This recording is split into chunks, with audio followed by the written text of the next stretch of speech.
Ah, sí, porque el grupo de Brian, desde que yo les di clase, las cosas cambiaron un poquito, porque eso fue hace como un año. Las cosas Sí, han sí. cambiado un poquito con la última virtualidad. Modifiqué mi forma de operación. Sí, porque antes la subía a YouTube, bro.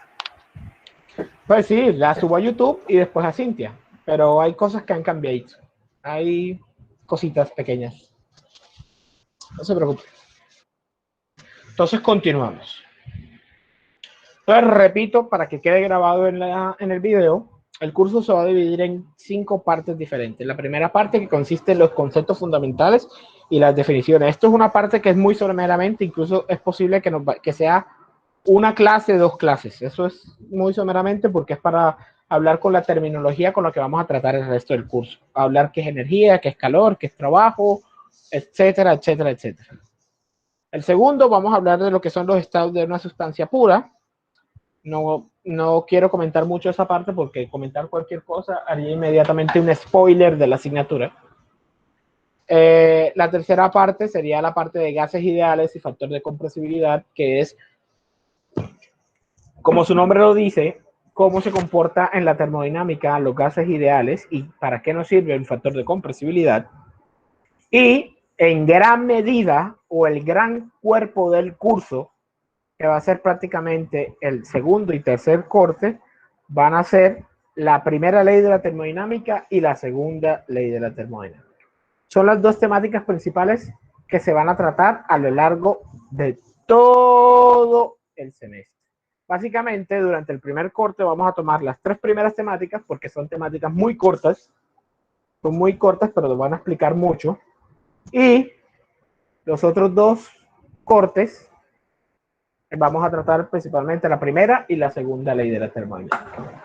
¿Estamos claros? Sí, profe. Perfecto. Muy bien. Muy bien. Entonces, con eso claro, pues vamos a hablar de lo que le interesa a la mayoría de las personas, que son... Ah, bueno, me adelanté un poquito. Estos son los textos guías. El primero es el texto clásico de termodinámica, el Cengel, la termodinámica de McGraw-Hill, la 7ª edición. Sin embargo, debo actualizar esta diapositiva porque en Cintia, para los que ya tienen acceso a Cintia, en la pantalla principal del curso les dejé para que descarguen la 8ª edición del libro. Para que no digan que no es efectivo. O sea, se las tengo listas desde ya. Una pregunta, ¿tenemos que hacer la presentación en Cinti y eso? O mejor no. ¿Cómo así? ¿Sabes que siempre piden en foro de presentación y eso? Nos Hombre, vamos a volver.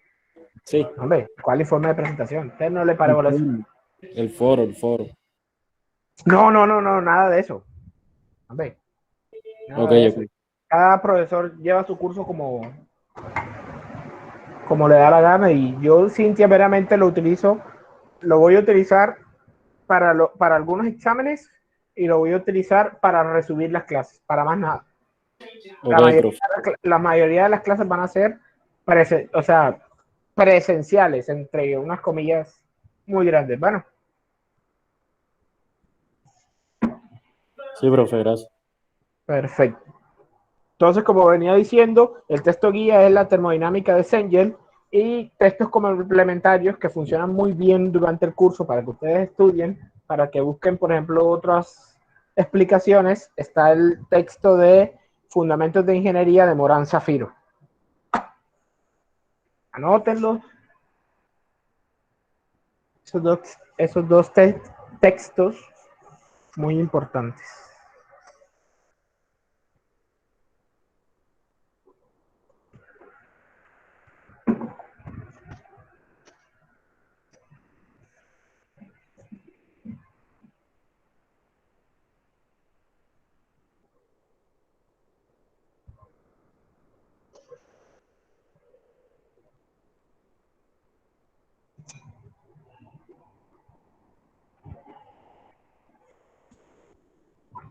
¿Listo?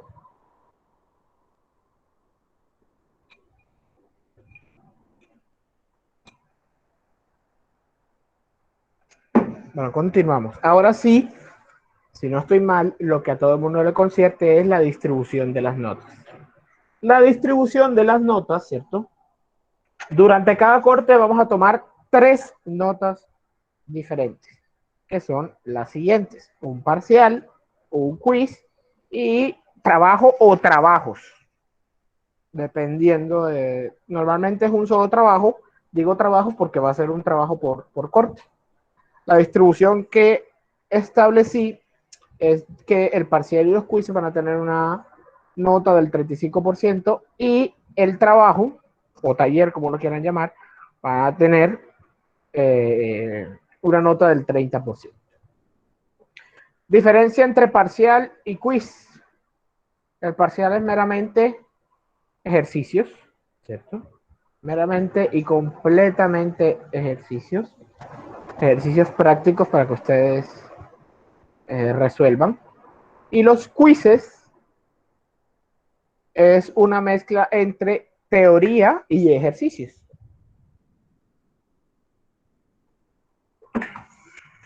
¿Correcto?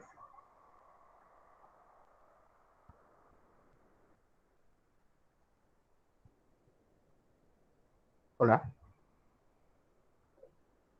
Sí, Sí, señor. profe, correcto. Perfecto. Entonces, parcial, práctica. Quizzes, teoría y práctica. ¿Correcto? Y los trabajos, pues normalmente son consultas o ejercicios que yo les deje para la casa. Eso depende de lo que decida una semana, unos días antes de armar el taller. Básicamente el trabajo puede salir lo que sea. Ahora, hay una cosa que a mí me gusta hablar, que a mí me gusta tratar durante el curso, y es que a mí no me gustan los cursos silenciosos. Los cursos en los que yo hablo y hablo y hablo toda la clase y no se escucha ni una voz de ustedes. No me gustan esos cursos, a mí me gustan los cursos donde la gente participa. Para que la gente participe y para fomentar la participación, dentro de la parte de trabajos y talleres, voy a asignar una cosa que se llama unos puntos. ¿Cómo funcionan estos puntos? Estos puntos funcionan de tal forma de que por cada participación, digamos que yo explico un tema, ¿cierto? Y yo hago alguna pregunta somera de alguna investigación que yo hice y alguien sale a participar. Esa persona, dependiendo de la calidad de lo que haya expuesto, por así decirlo, en su participación, esa persona va a tener 1 o más puntos. Al final de cada corte, esos puntos se van a transformar en un añadido a la nota de los trabajos y talleres. Digamos que, por ejemplo, la nota de trabajo y talleres le quedó en 4 y con los puntos le pudo subir a 5 sin ningún problema. Correcto. El valor de los puntos los asigno yo al final de cada corte. ¿Es claro esto? Sí, señor. Sí, profe, claro. Sí, profe. Perfecto. Entonces quiero que participen y que estén pendientes a las cosas que yo mando a averiguar. Vale.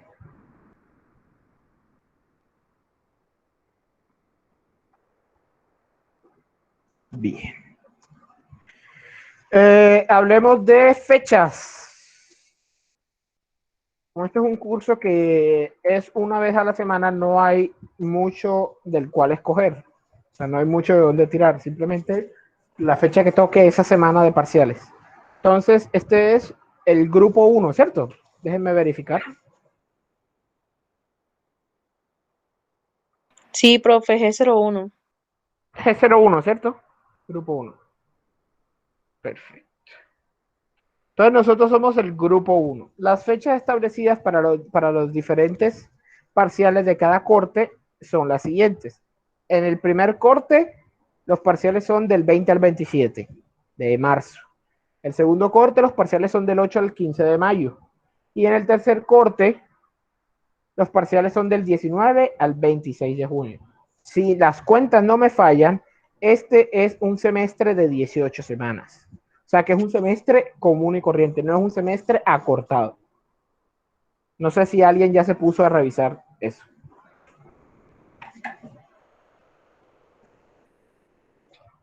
¿Correcto?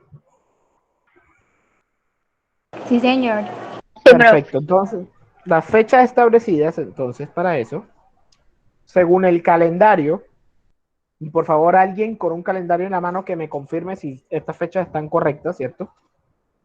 Como esta clase es solamente los lunes, ¿cierto? Será el lunes de esa semana de parciales en el que se hará la evaluación. Entonces, el primer parcial, como es del 20 al 27 de marzo, el lunes, si no estoy mal, cae el 22 de marzo. ¿Alguien que me confirme, por favor? Sí, profe. Sí, es Correcto, correcto, profe. profe. Sí, profesor. Correcto. Entonces, el primer parcial será el 22 de marzo. El quiz, entonces, se realiza una semana antes del parcial. De tal forma que es el 15 de marzo. ¿Correcto? Claro. Sí, Perfecto. profe, sí está bien. Y el trabajo se entrega el 15 de marzo. Yo se los entrego a ustedes, se los mando a su correo, ¿cierto? Y ustedes me lo deben devolver a mí el 22 de marzo. ¿Correcto? Sí, profesor. Básicamente, ustedes lo reciben el día del quiz y me lo entregan a mí el día del parcial. O sea, una semana para hacer el trabajo. ¿Todo bien? Profe, ¿y los trabajos serán individuales o en grupos? Los trabajos van a ser en parejas.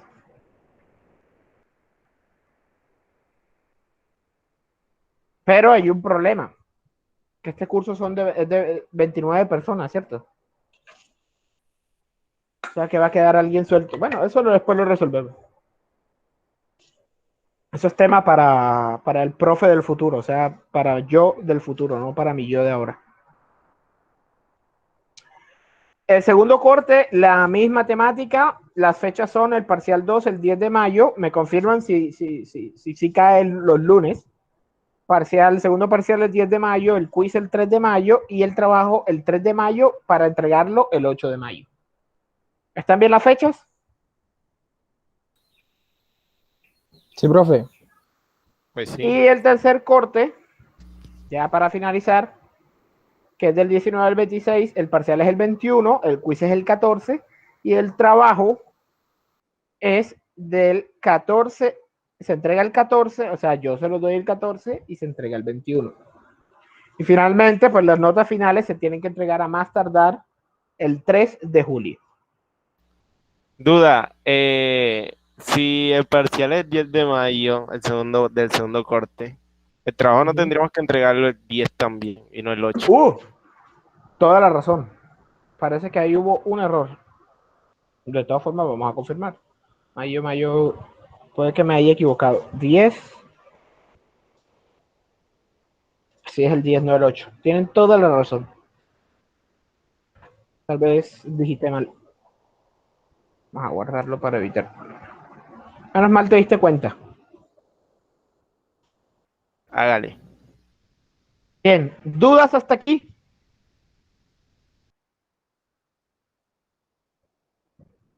No, señor. No, profesor. Todo claro. Sí, señor. Claro. Déjenme pensar un momentico a ver si algo se me está olvidando. Brian, tú que ya has visto conmigo, ¿algo se me olvida? Por ahora nada, profesor.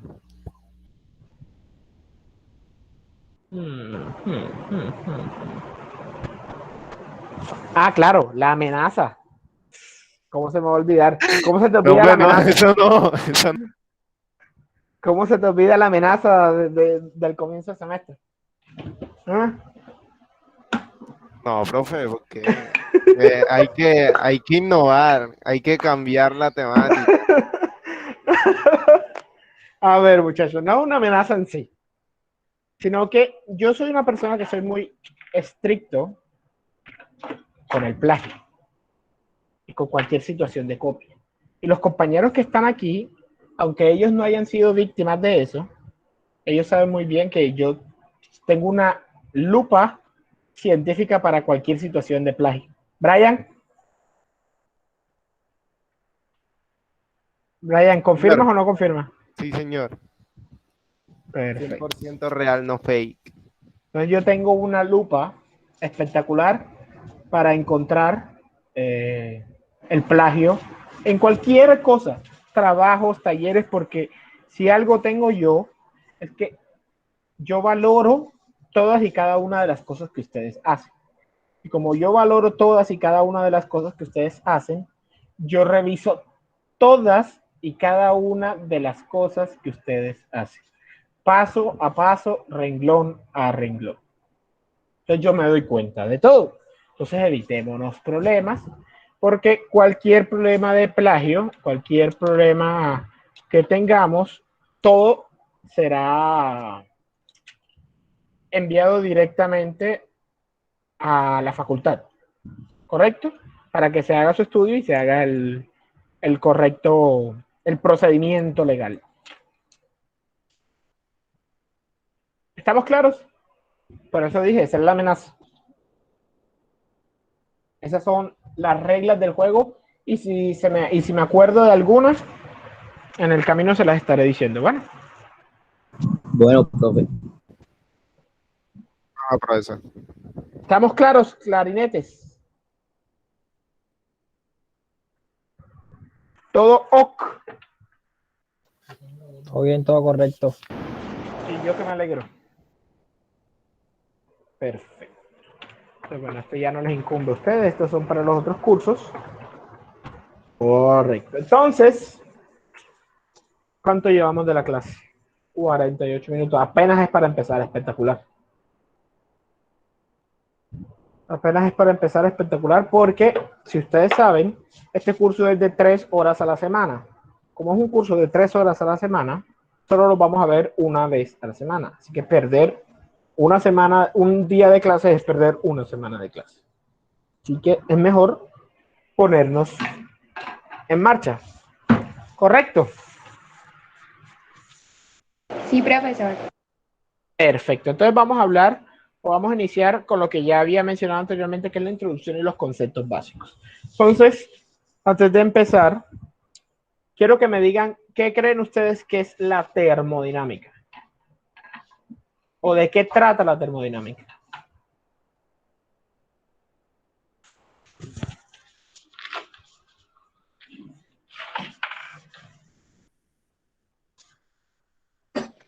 Profe, yo creo que la termodinámica estudia el comportamiento de la temperatura y sus cambios.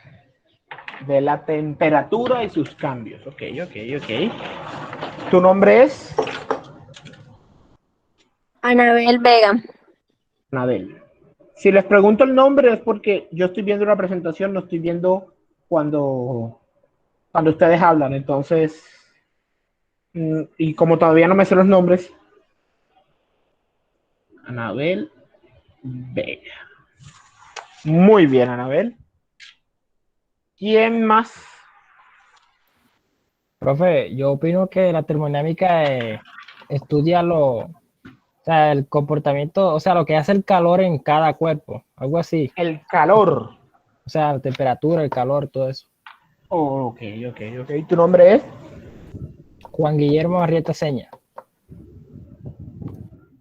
Juan Guillermo Arrieta. Ok.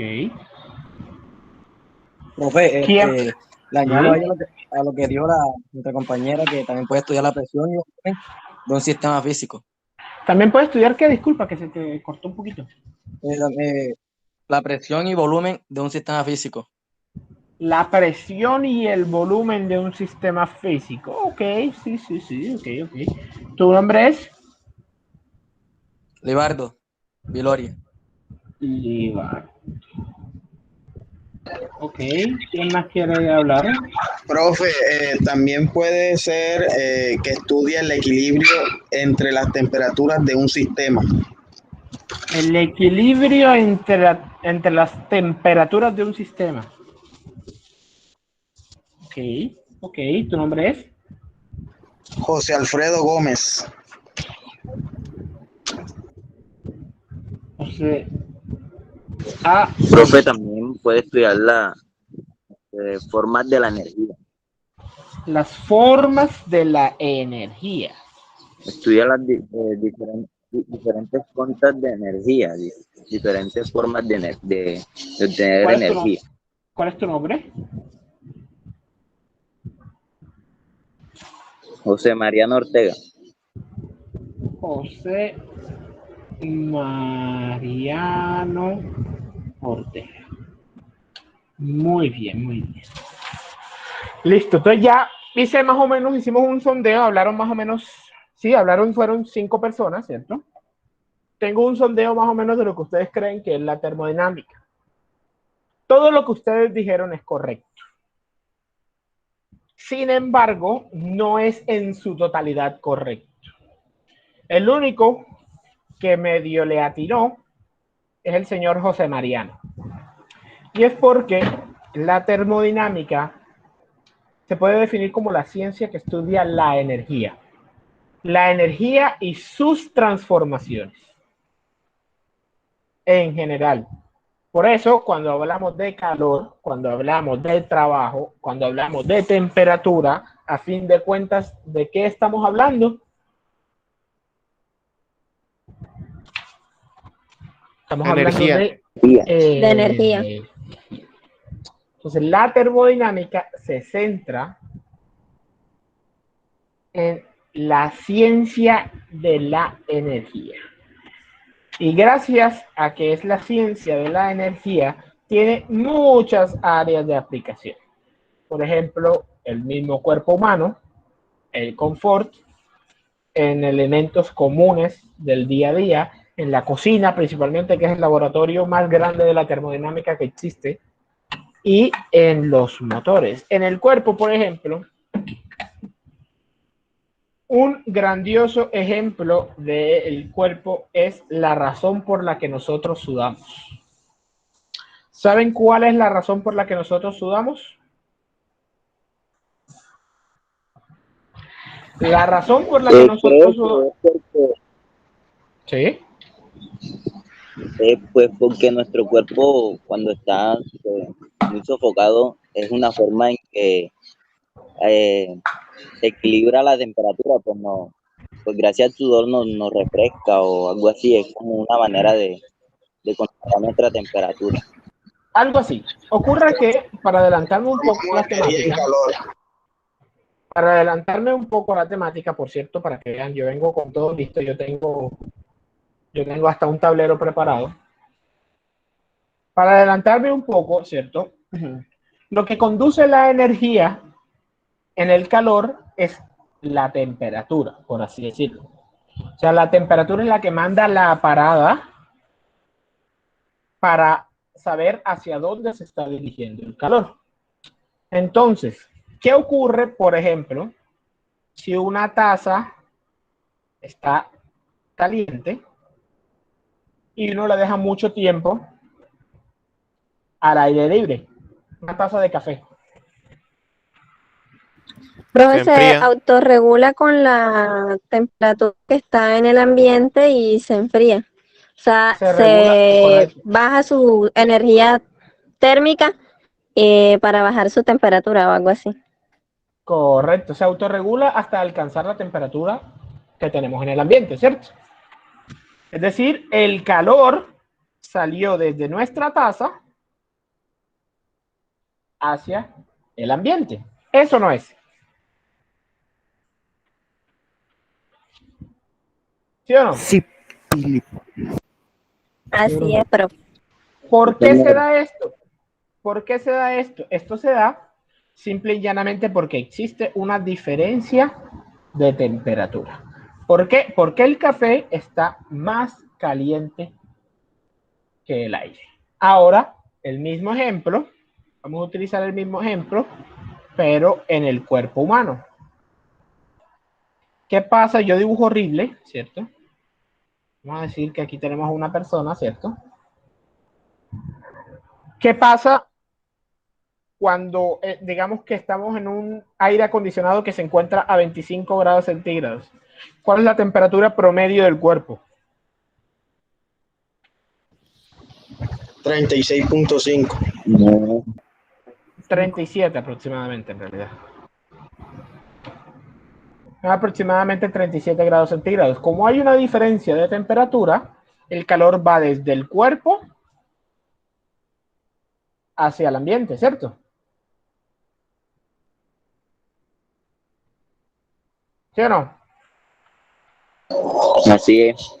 Ahora, ¿qué pasa, Sí, ¿qué pasa si nos encontramos, en vez de eso, estamos jugando fútbol al mediodía en un peladero café?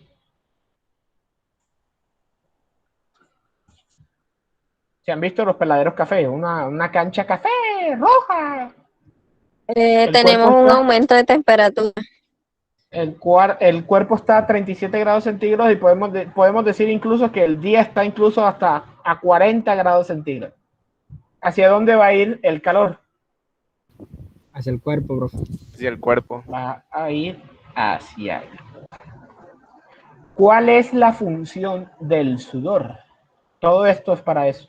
La función del sudor es hacer que el ambiente se gaste esa energía que se está transfiriendo desde el ambiente hacia el cuerpo, no en calentar el cuerpo, sino en evaporar el sudor de nuestra piel. Por eso cuando sudamos, el vapor se evapora y por eso es que nosotros no nos recalentamos a una temperatura de 40 grados centígrados. Cosa que, por ejemplo, los perros no lo pueden hacer, porque los perros no sudan a excepción de las almohadillas y es muy poquita área para que ellos puedan transferir calor. Por lo tanto, los perros muchas veces, sobre todo los perros más gordos, sufren los famosos choques térmicos. No sé si alguien ha escuchado acerca de eso. Los perros más grandes y los perros más gordos, por ejemplo, los bulldog, sufren de una cosa que se llama el choque térmico, que es que la temperatura de ellos se empieza a elevar mucho y no pueden controlar y se empiezan a sofocar. Y se pueden morir incluso por eso.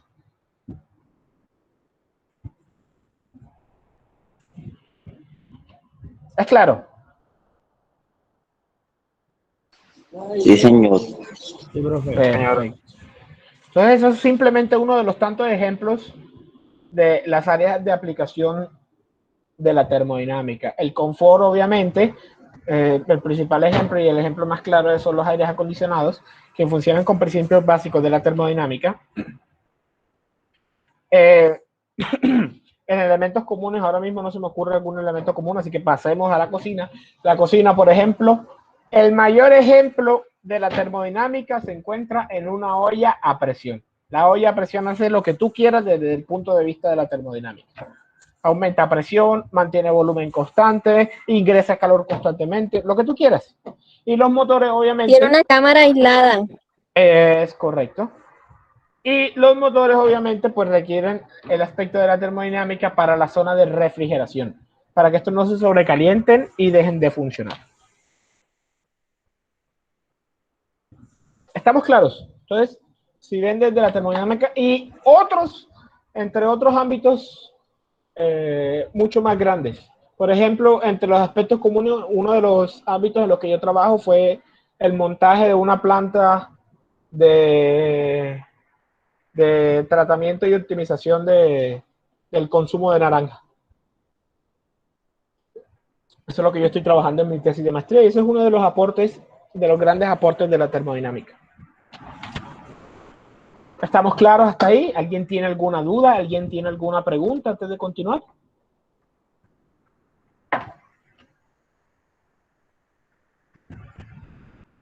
¿No? Bueno, perfecto. Prosigamos.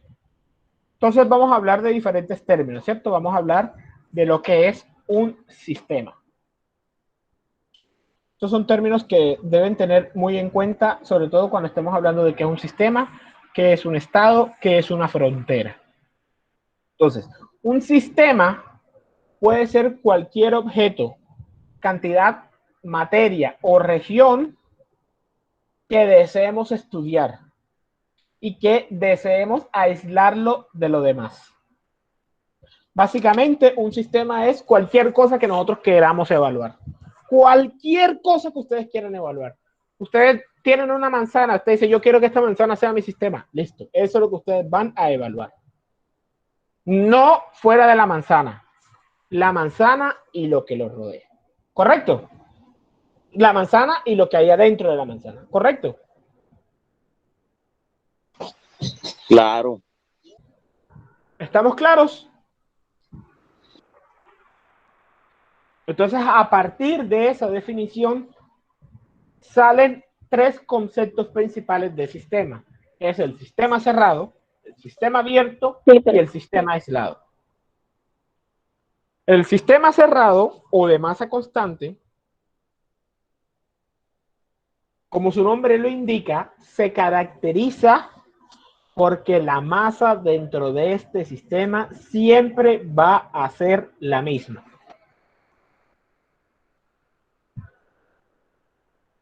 No entra ni sale masa del sistema, pero sí puede entrar energía. Puede entrar o salir energía, pero no puede ni entrar ni salir masa. Muy importante que anoten eso si lo van a anotar. Entonces, por de repetir.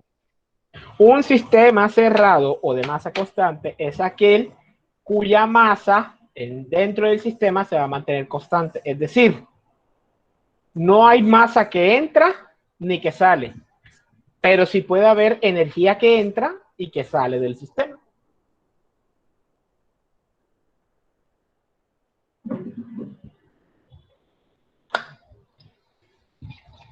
¿A quién se le ocurre un ejemplo de un sistema cerrado?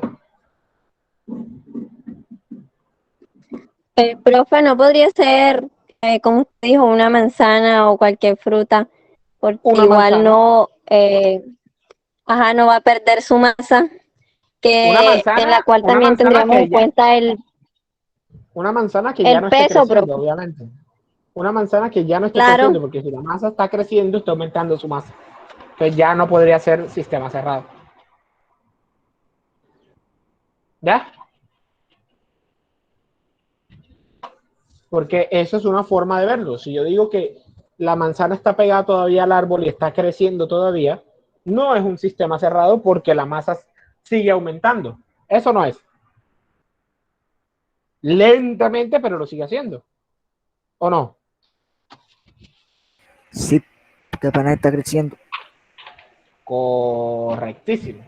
Otro ejemplo de un sistema cerrado es la olla a presión cuando estamos cocinando. Cuando tú sellas la olla a presión, mientras la válvula no se levante y no suelte el vapor, ella es un sistema cerrado, porque está entrando energía, pero la masa adentro se mantiene constante.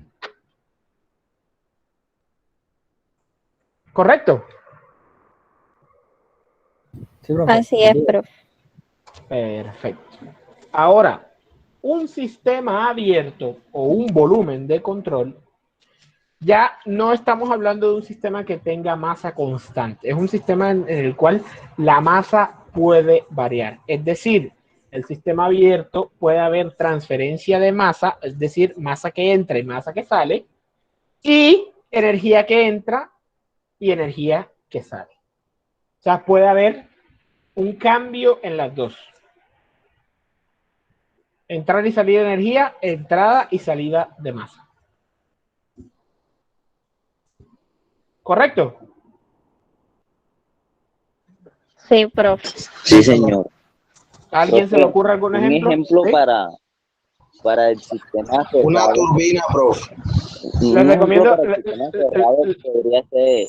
si están escribiendo por el chat, un momento, si están escribiendo por el chat o si pusieron la cosa de levantar la mano, para mí es muy difícil verlo porque yo tengo las diapositivas puestas, pues no los voy a poder ver. ¿Ya? Profe, Porque o veo, sea, una escuché el pregunta que yo sonidito, tengo. Ajá, Un sí, ejemplo es una turbina, profe. una turbina, sí, sí. Pero deja que el compañero iba a hacer una pregunta. Sí.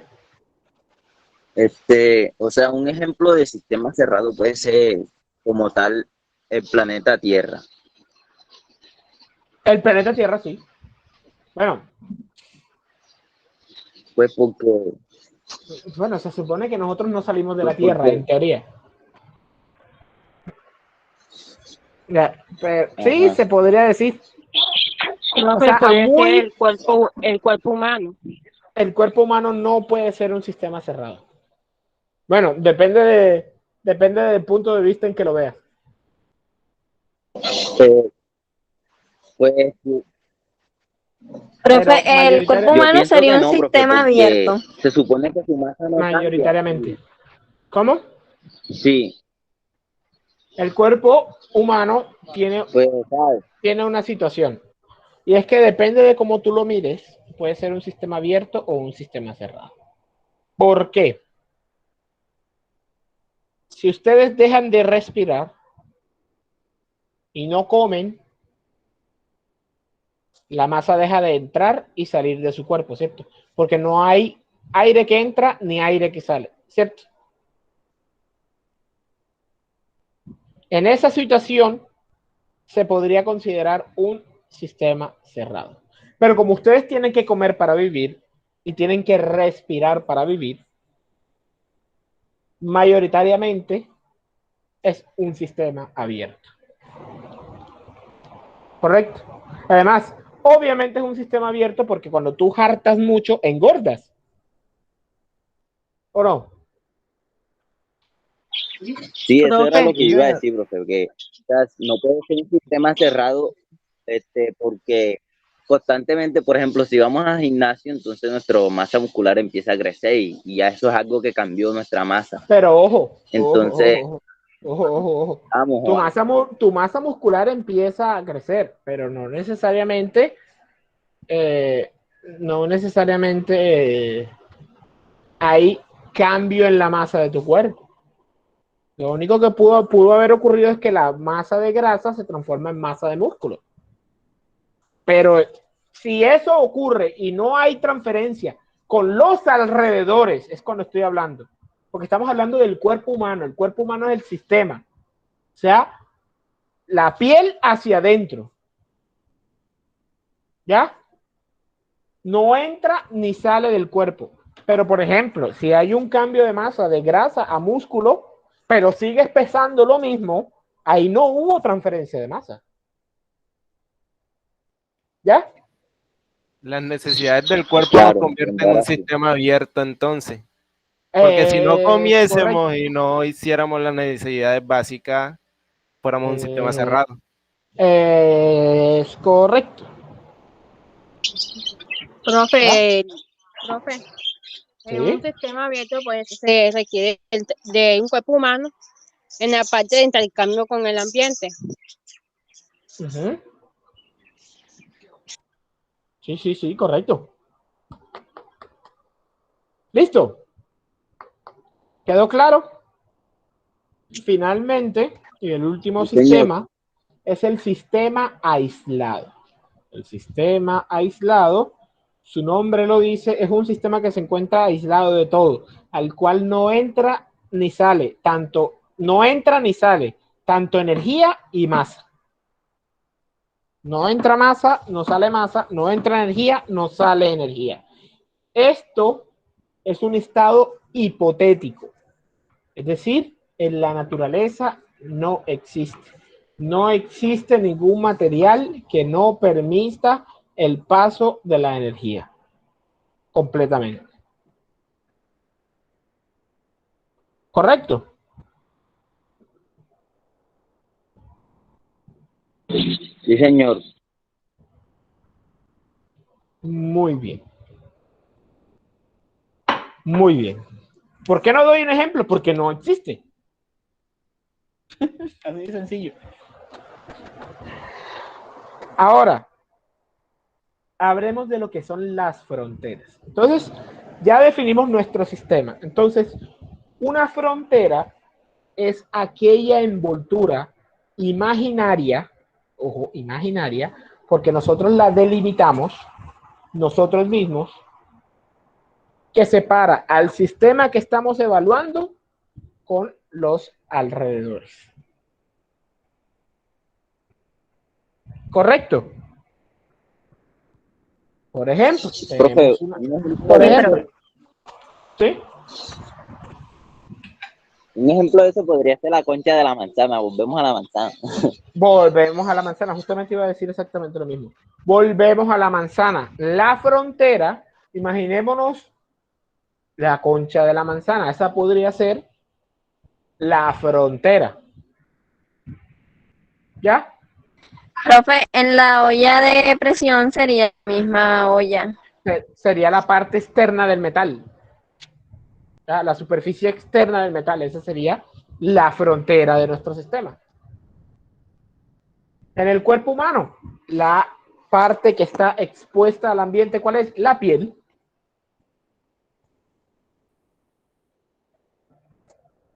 ¿Listo?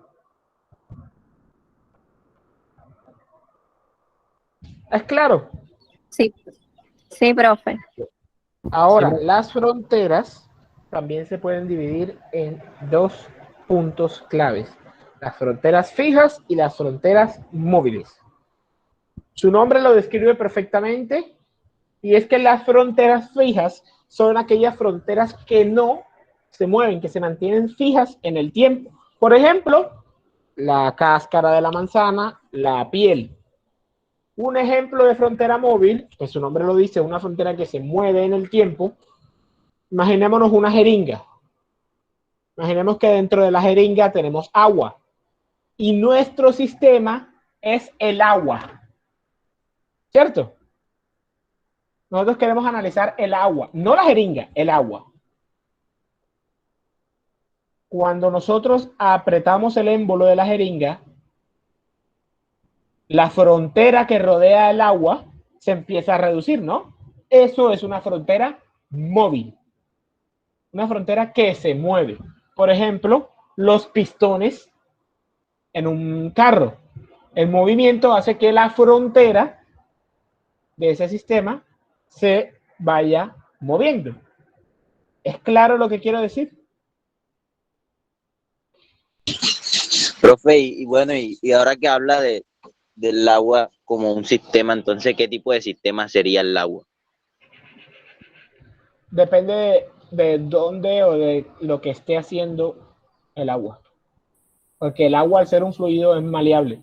El agua, al ser un fluido, se puede comportar como un sistema cerrado o un sistema abierto. Depende de la situación. Una pregunta. Sí.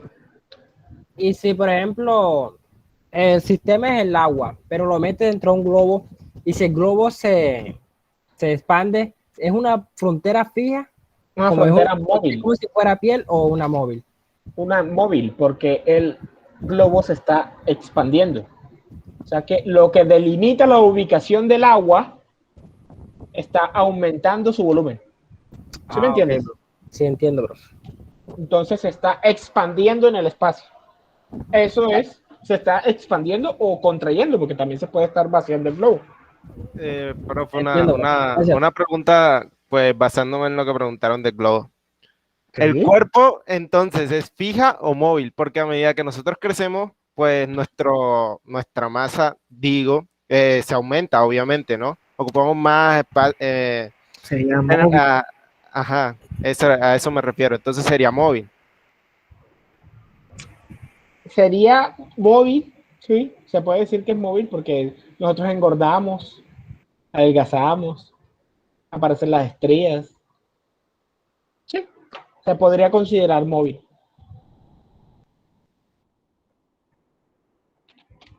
¿Está claro? Sí, profe, ¿Estamos claro. bien hasta ahí? ¿Todo claro hasta ahí? ¿Todo bien? ¿Todo correcto? Sí, señor. Muy bien.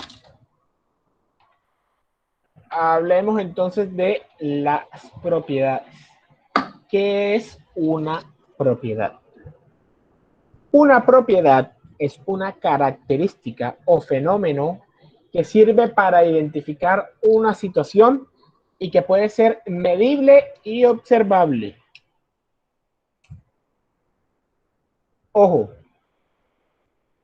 una característica que no pueda ser medible o no pueda ser observable no se puede denominar una propiedad. ¿Ya? Si yo no lo puedo medir, no puedo decir que eso es una propiedad. ¿Listo?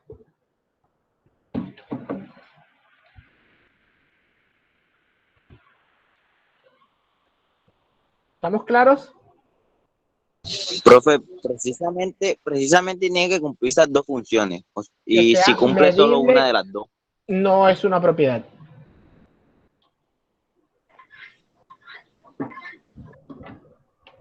¿Ya?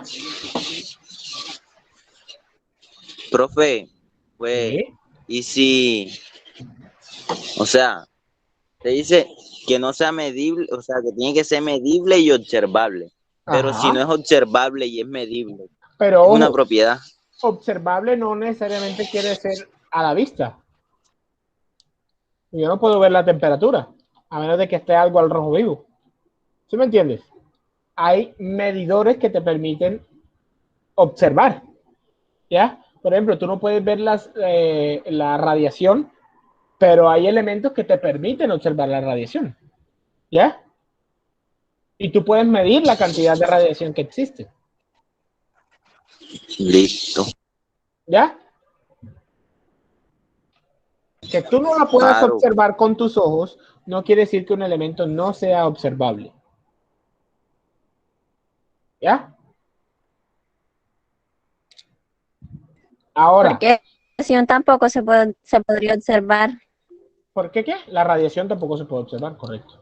Pero existe. Sí, la presión. Ah, la presión tampoco. Pero existe algo que se llaman manómetros. Tampoco. ¿Ya? Entonces, eso es básicamente lo que define qué es una propiedad. Bajo esta premisa, nuevamente, existen tres divisiones. Las propiedades extensivas, las propiedades intensivas y las propiedades específicas. Las propiedades extensivas son aquellas propiedades que dependen de la masa para subsistir.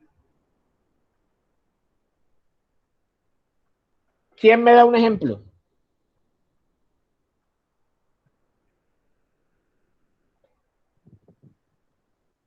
¿Puedes repetir, profe, de nuevo? Por favor. Un ejemplo puede ser el volumen total. El volumen. Correcto. Pero le voy a repetir al compañero. Las propiedades extensivas son aquellas que dependen de la masa para subsistir, o sea, para poder existir. Se extienden alrededor de la masa. Un ejemplo es el volumen. A mayor masa, mayor volumen. ¿Ya?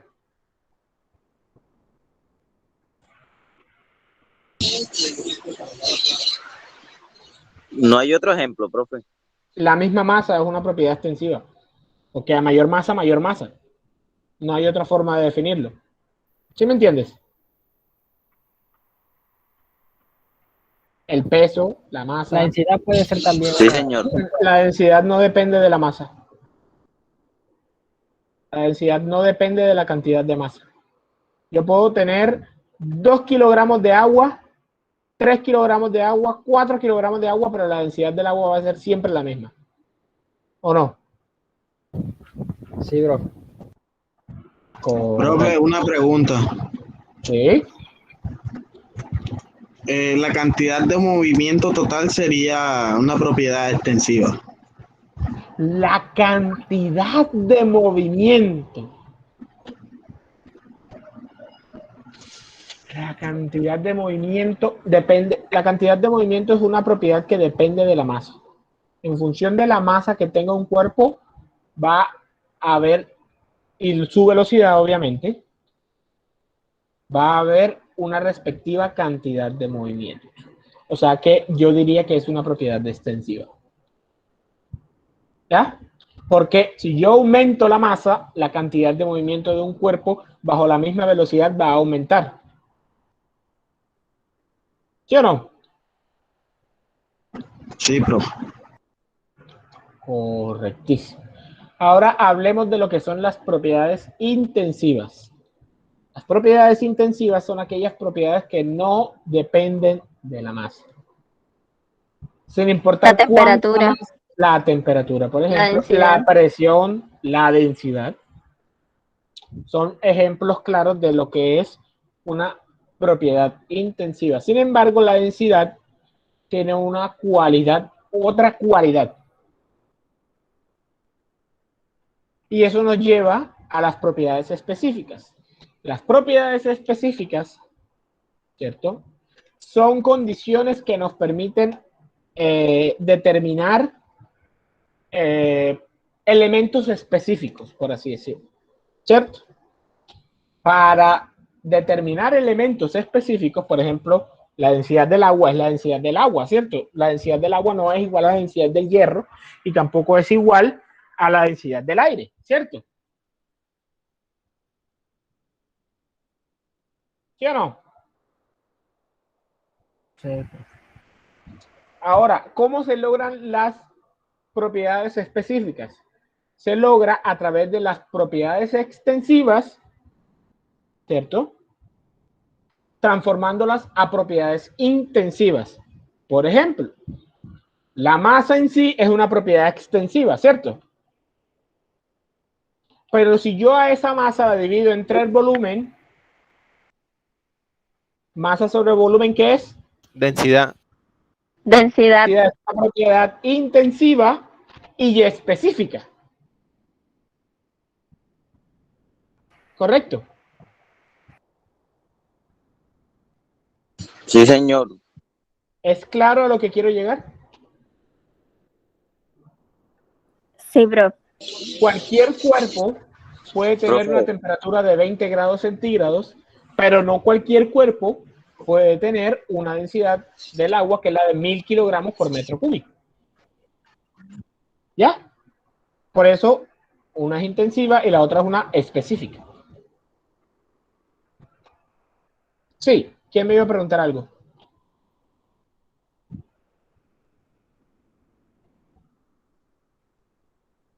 ¿A quién me iba a preguntar algo? ¿Qué pasó?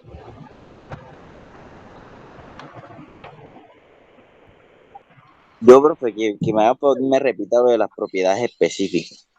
Las propiedades específicas son propiedades que nos permiten distinguir elementos de otros. Por ejemplo, la densidad del agua no es igual a la densidad del hierro, tampoco es igual a la densidad de la madera y tampoco es igual a la densidad del aire. ¿Cierto? Por eso son específicas, específicas de cada elemento. Ahora, ¿cómo obtienes una propiedad específica? Volviendo una propiedad extensiva, una propiedad intensiva.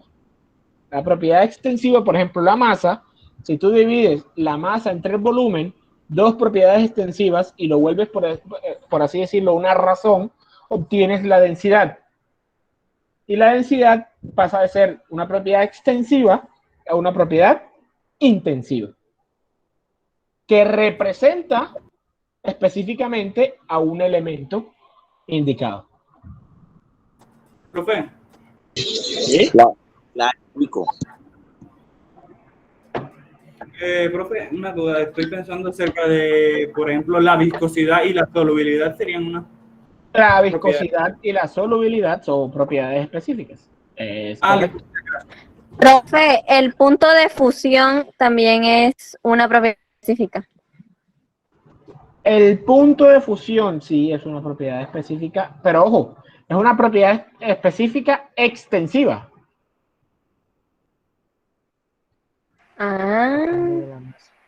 Una propiedad específica extensiva porque no depende de la masa. El punto de ebullición del agua siempre va a ser el punto de ebullición del agua sin importarle el de 1 kilogramo, 2 kilogramos, 3 kilogramos.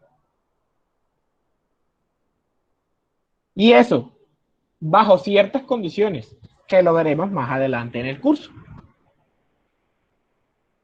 ¿Listo? Listo. Perfecto. Ahora, trucazo, un hack de la vida. ¿Cómo diferenciar una propiedad extensiva de una propiedad intensiva? Imagínense un sistema, imagínense una torta. Y esa torta usted la corta a la mitad, exactamente a la mitad. ¿Qué pasó con la masa? Que es una propiedad extensiva. Sigue igual, ¿no? Se dividió porque tú dividiste la torta. Se dividió. Se dividió con el sistema. ¿Qué pasó con el volumen? También se dividió. También se dividió con el sistema. Ambas son propiedades extensivas. Ahora, ¿qué pasó con la temperatura de la torta? Estable. Es la misma, ¿no? Y la temperatura es una propiedad intensiva. ¿Qué pasó con la presión de la torta? La torta está a la misma presión. Sigue igual. Sigue igual. ¿Y qué pasó con la densidad de la torta? La misma también. Correcto. Ustedes mismos se han respondido de cuál es la diferencia entre una propiedad extensiva y una intensiva. Para diferenciarlas, divide el sistema. Si la propiedad se divide con el sistema, es una propiedad extensiva. Si no se divide con el sistema, es una propiedad intensiva.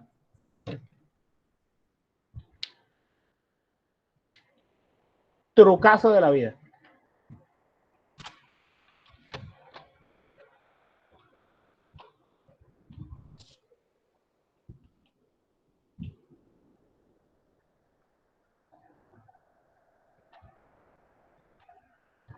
¿Estamos claros? Sí, profe. Muy bien, perfecto. Pues ya definimos qué es un sistema, ya definimos qué es una propiedad. Vamos a hablar de propiedades claves. La densidad, sí. Vamos a hablar de una propiedad clave de la que hemos venido hablando y es la densidad. Esta propiedad es clave y por eso vamos a hablar específicamente acerca de ella. Todo el mundo sabe aquí qué es la densidad. La densidad no es más que la relación que existe entre la masa y el volumen de un cuerpo. Se define como la masa por unidad de volumen. Densidad expresada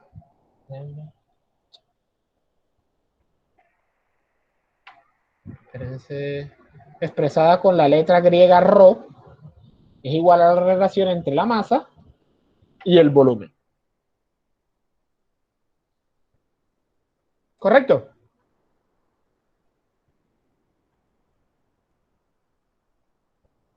Claro, profe. Perfecto. Lo que mucha gente no conoce es el recíproco multiplicativo de la densidad. El recíproco multiplicativo de la densidad se denomina el volumen específico, denominado con la letra V minúscula, el cual se define como la relación del volumen por unidad de masa. Volumen específico es volumen sobre masa. ¿Por qué se hace eso? Ocurre que, imaginémonos el agua, ¿cierto? El agua tiene una densidad de 1000 kilogramos metro cúbico, ¿cierto? Ahora, ¿cuánto es la densidad del aire a 0.5 atmósferas y no sé cuánto grados centígrados? Es menor a 1, ¿cierto? Cuando es menor a 1, para valores muy pequeños, la densidad a veces queda con valores de, por ejemplo, 0.00 por 10 a la menos 0.01 por 10 a la menos tanto. Entonces son valores muy incómodos científicamente para trabajar, ¿cierto? Todos sabemos aquí que trabajar con números en notación científica son valores que son muy incómodos para trabajar, ¿sí o no? Exacto. Para elementos con densidad muy baja, se prefiere trabajar con volumen específico, puesto que el volumen específico aumenta cuando la densidad disminuye. ¿Por qué? Porque es su recíproco multiplicativo. Si usted multiplica la densidad por el volumen específico, le tiene que dar siempre 1.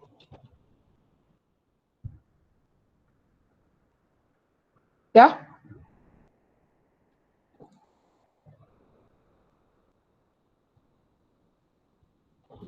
Claro, profe. Perfecto. Ahora, si viene el ejemplo en el tablerito, no lo hice yo porque es un ejemplo muy sencillo. Digamos que ustedes tienen un volumen de 12 metros cúbicos y una masa de 3 kilogramos. La densidad de ese cuerpo, ¿cierto? Que es masa sobre volumen, es de 0.25 kilogramos metro cúbico. El volumen específico de ese cuerpo, que sería 1 sobre la densidad, sería igual a 4 metros cúbicos por kilogramo. Son dos formas de expresar la misma información. ¿Ya? Sí, profesor. Perfecto. Ahora hablemos de lo que es la densidad relativa. La densidad relativa, o también conocida como la gravedad específica, se conoce como el cociente de la densidad de una sustancia entre la densidad de alguna sustancia estándar a una temperatura especificada. Normalmente el agua a 4 grados centígrados y una atmósfera. A esa temperatura, la densidad del agua es de 1000 kilogramos metro cúbico. ¿Cuál es la función de la densidad relativa? La función de la densidad relativa es expresar la densidad de un cuerpo en función de la densidad del agua. De tal forma que si a ti, por ejemplo, veamos en la tabla que se encuentra aquí a la derecha, si a ti te dicen densidades relativas de diferentes sustancias, la densidad relativa del agua es 1. ¿Por qué? Porque densidad del agua sobre densidad del agua, ¿cuánto es?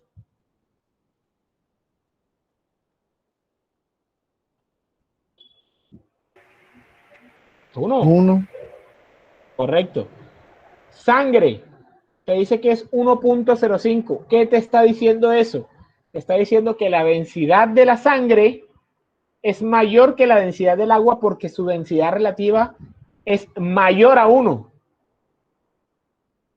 Y si la densidad del agua es de 1000 kilogramos metro cúbico, entonces la densidad de la sangre sería 1050 kilogramos metro cúbico. ¿Correcto? ¿Estamos claros?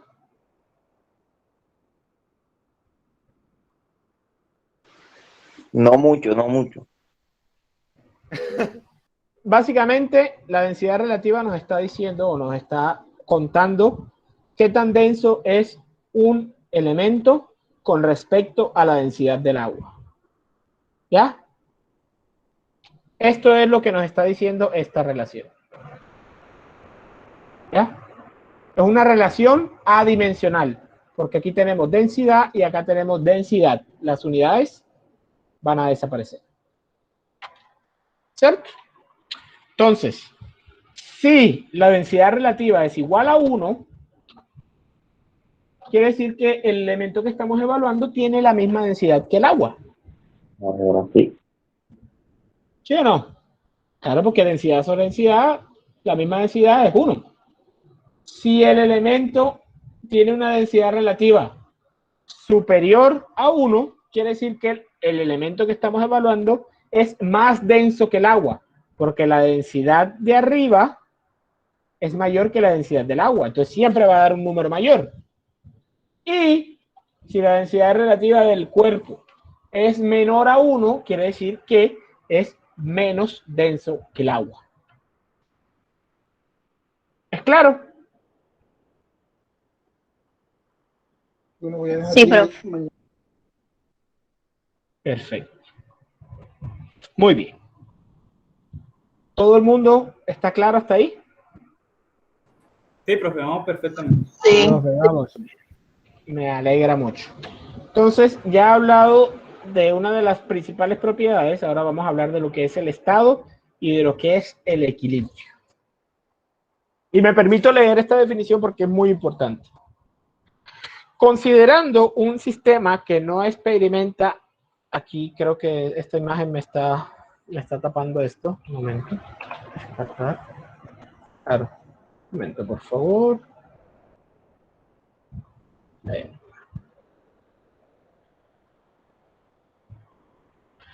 Ahora, considerando un sistema que no experimenta cambios, un estado es un momento en donde todas las propiedades se pueden medir o calcular en el sistema, lo cual da un conjunto de propiedades que describe por completo la condición. Es decir, un estado es una situación en la que podemos medir y calcular todas y cada una de las propiedades que hay en un sistema. Por eso primero había que definir sistema y por eso primero había que definir qué era una propiedad para poder definir estado. ¿Ya? Entonces, para poder definir un estado, tenemos un sistema y lo medimos a través de propiedades. Si podemos medir todas y cada una de esas propiedades, podemos decir que el sistema está en un estado determinado. ¿Listo?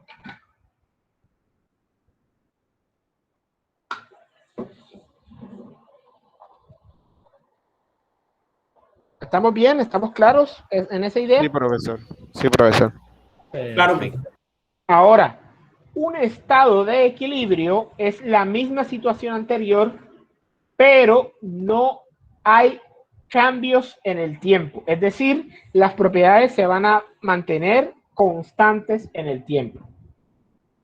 Es decir, por ejemplo, la temperatura de la manzana siempre va a ser la misma, la presión de la manzana siempre va a ser la misma, la densidad de la manzana siempre va a ser la misma. ¿Ya? A eso se le denomina estado de equilibrio.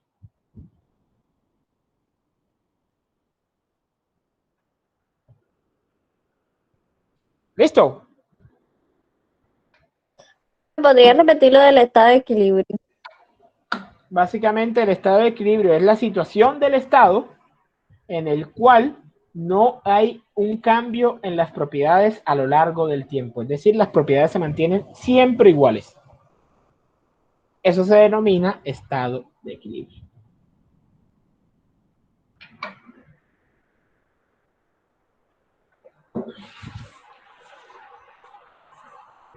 Oh, esto está pero melito. Está pero.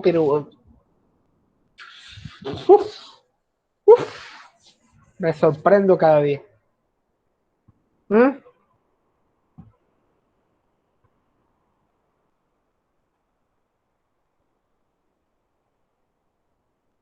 ¿Estamos bien? ¿Estamos claros hasta ahora?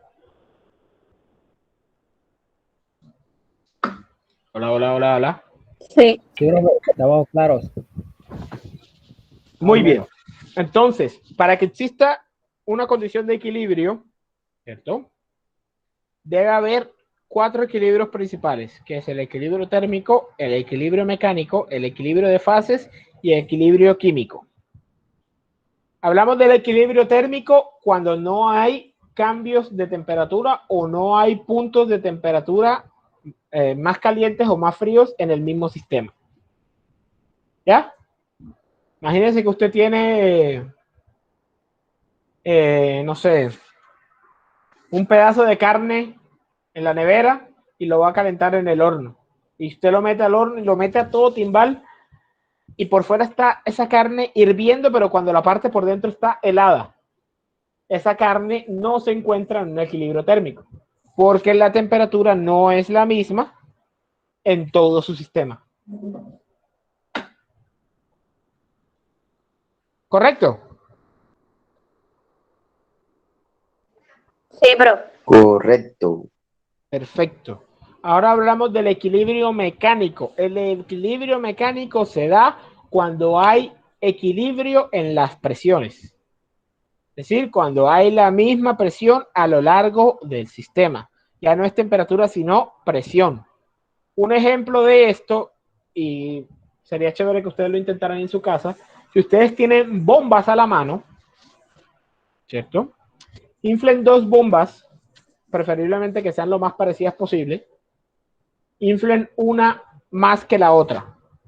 y unan las boquillas, o sea, déjenlas infladas y unan las boquillas tratando de que no se escape el aire de ninguna de ellas. ¿Qué va a ocurrir? Las dos bombas van a tender a alcanzar el mismo tamaño. ¿Por qué van a alcanzar el mismo tamaño? Porque van a tender a alcanzar un equilibrio mecánico y a alcanzar la misma presión una y la otra. O la misma fuerza. Presión es una forma de medir fuerza, por así decirlo, por unidad de área. ¿Ya?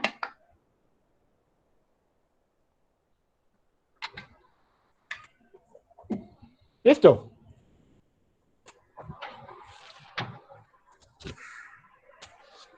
Ahora, hablemos del equilibrio de fase.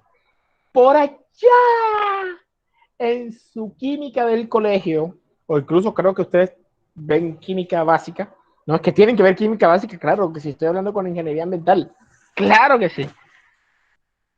Ustedes vieron lo que eran las fases. ¿Qué son las fases o cuáles son las fases?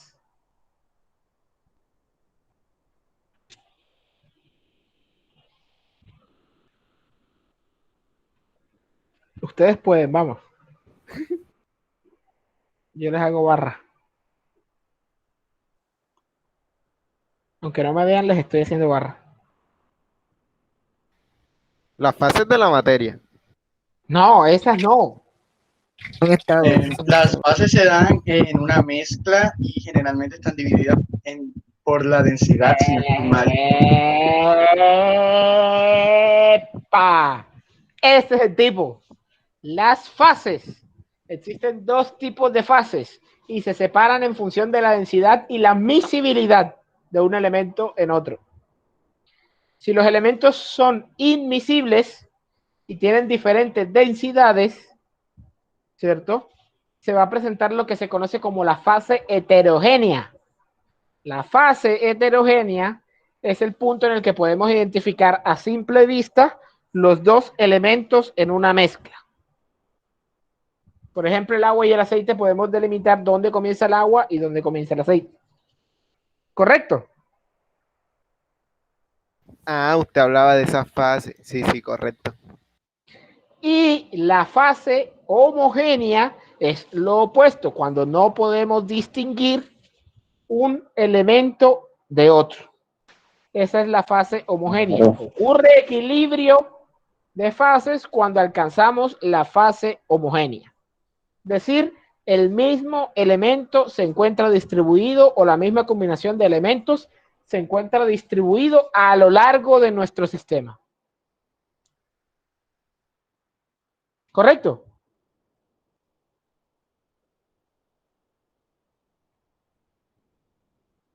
Así es, profe.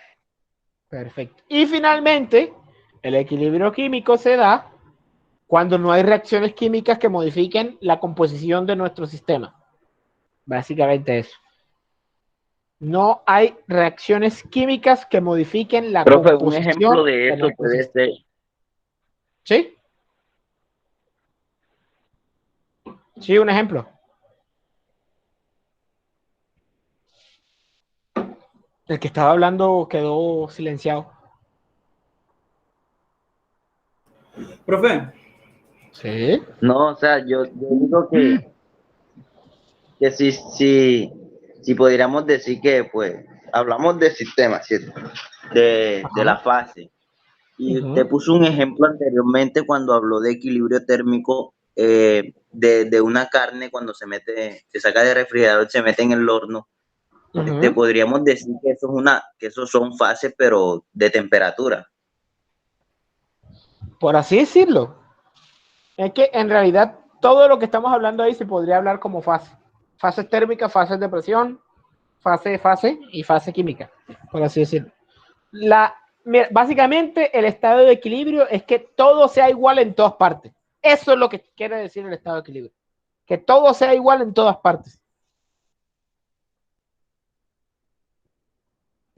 Listo. Bueno, profe, ahora que lo menciona, usted nos habló acerca de las distintas fases, pero Para que haya el equilibrio, entonces tendría que ser una, por así decirlo, una solución homogénea.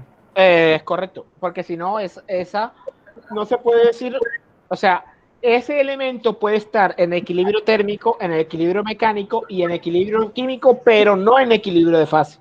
Así que es un sistema que no está en equilibrio. Ah, listo, gracias. Me solucionó esa duda. Tiene que cumplir las 4 condiciones: térmico, mecánico, de fase y químico. Si cumple las 4, se encuentra en un estado de equilibrio.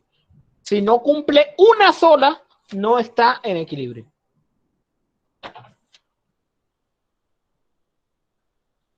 ¿Ya? O sea, tiene que cumplir con las 4. Sí. Toditas 4.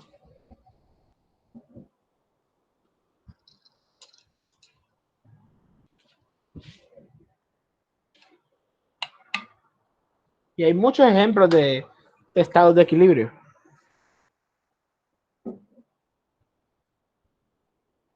El aire, por ejemplo, es un ejemplo de estado de equilibrio. El aire siempre está a la misma temperatura, siempre tiene la misma presión, por lo menos al mismo nivel del mar, siempre tiene la misma presión. Tú no puedes diferenciar las fases del aire y no hay reacciones que modifiquen la composición del aire. El aire siempre tiene la misma composición aquí y en la China. ¿Ya?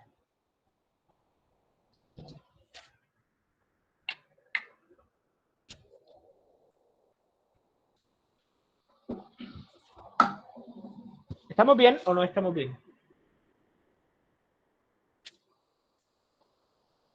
Claro, profesor. Muy bien. Entonces, hablemos de una cosa que se llama el postulado de estado. Previamente habíamos dicho que para poder describir un sistema, ¿cierto? Para poder describir el estado de un sistema necesitamos describirlo a través de sus propiedades, ¿cierto? ¿Sí o no? Sí. Perfecto. Ahora, Claro. el postulado de estado nos habla de esta misma situación, pero nos dice la cantidad de propiedades que requerimos de un sistema para poder determinar su situación. ¿Ya? O sea, ¿cuántas propiedades necesitamos para poder definir el estado de un sistema? Entonces, el estado de un sistema compresible simple, y esto, mejor dicho, esta frase quiero que ustedes la noten, porque esta frase va a ser básicamente su Biblia de aquí hasta el final del curso. El estado de un sistema compresible simple se especifica por completo mediante 2 propiedades intensivas independientes.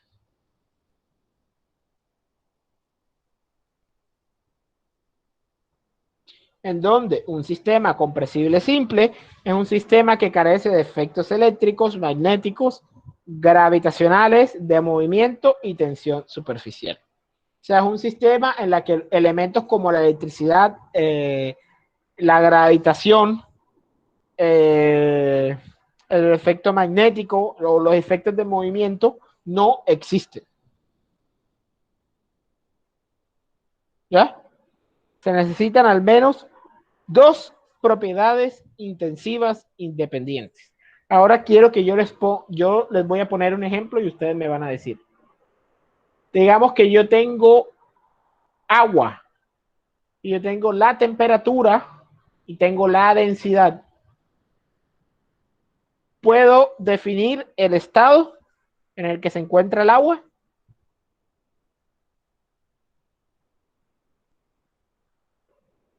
Sí. Sí, profe. ¿Por qué? Por la densidad. Porque tengo la densidad y porque tengo la temperatura. ¿Pero por qué? Ojo con el postulado de estado. ¿Qué dice? Profe, por ejemplo, el hielo es menos denso que el agua, el líquido, por ejemplo. Sí, por eso. Pero estoy utilizando, quiero que utilicen el concepto que acaban de leer, el postulado de estado. Tengo la densidad y tengo la temperatura.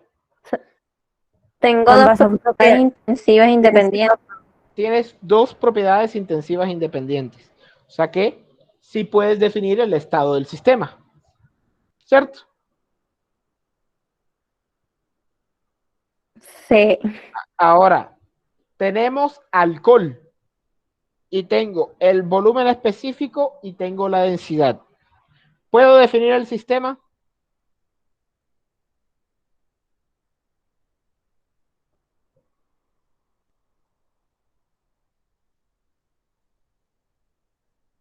No. ¿Por qué no puedo definir el sistema? Por el volumen específico, Porque ¿no? no, el volumen no es una propiedad intensiva independiente. El volumen, ¿cómo que? Dije volumen específico, no volumen. Ah, volumen específico. Volumen Que específico no y son densidad. propiedades extensivas, no son propiedades extensivas independientes. Dice intensivas, no extensivas. Intensivas. Eso, intensivas. Y la densidad y el volumen específico son intensivas. Pero no es independiente. El volumen Exacto, no no es independiente. El volumen es independiente de la masa. No. El volumen específico no es independiente de la densidad. Porque si nos devolvemos a la definición, el volumen específico es el recíproco de la densidad. Si el uno aumenta, el otro disminuye. O sea que son mutuamente dependientes. ¿Ya? Sí, profe. Correcto. O sea, si tienen densidad y volumen específico, en realidad lo que están teniendo es una misma propiedad, porque la densidad y el volumen específico les dice lo mismo. ¿Sí o no? O sea que no pueden definir el estado porque les faltaría otra propiedad. Necesitarían o presión o temperatura para poder definir el estado. ¿Listo? Ese ejemplo, ¿les quedó claro con ese ejemplo? ¿Me hice entender la situación? Claro. Sí, profe. Muy bien. Muy bien. Vamos bien. Vamos, pero volando. O sea, vamos al pegue. Perfecto. Hablemos entonces de lo que son procesos y ciclos. Si se dan cuenta, esto hasta aquí es lo que yo les estaba diciendo. Esto es meramente teoría, meramente teórico, porque vamos a hablar o estamos estableciendo el idioma para el resto del semestre, ¿cierto? ¿Sí o qué? Sí, profesor. Perfecto. Entonces hablamos de lo que es un proceso y un ciclo. Un sistema experimenta un proceso. Perdón, otra vez la imagen está tapando el texto. Chan, chan, chan. Son conceptos que hay que darlos tal cual. Un sistema experimenta un proceso cuando se aparta del equilibrio, durante el cual sus propiedades cambian hasta que se alcanza un nuevo estado de equilibrio. Básicamente, un proceso es una forma de llevar un sistema de un estado inicial a un estado final. ¿Listo? Eso es lo que nos quiere decir lo que es un proceso.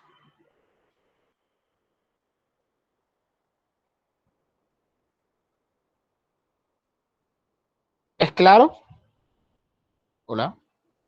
Señor. Sí, profe, claro. Perfecto. Por ejemplo, vamos a poner un ejemplo. Nosotros tenemos agua al clima, a presión y temperatura constante. Es decir, podemos definir el estado inicial. ¿Sí o no? Metemos esa agua a un congelador. el cual inicia un proceso de enfriamiento hasta que el agua se congele, ¿cierto? El agua terminó siendo hielo a la misma presión, porque la presión sigue siendo la presión ambiente, pero a una temperatura menor, o sea que cambió su estado y buscó un estado de equilibrio a una temperatura menor. ¿Correcto?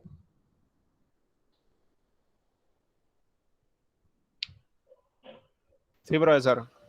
Perfecto. Ahora, los procesos pueden ser de diferentes formas. Pueden ser isotérmicos, isocóricos, isobáricos, adiabáticos, cíclicos, reversibles o irreversibles. Paso a definir uno por uno. Un proceso isotérmico es un proceso que se da a temperatura constante.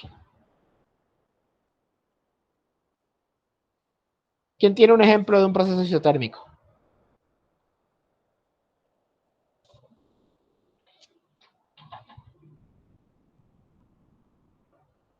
Cuando están haciendo la sopa. Cuando están haciendo la sopa, mantienen la sopa siempre con la misma candela para que se cuece durante todo el proceso, ¿o no?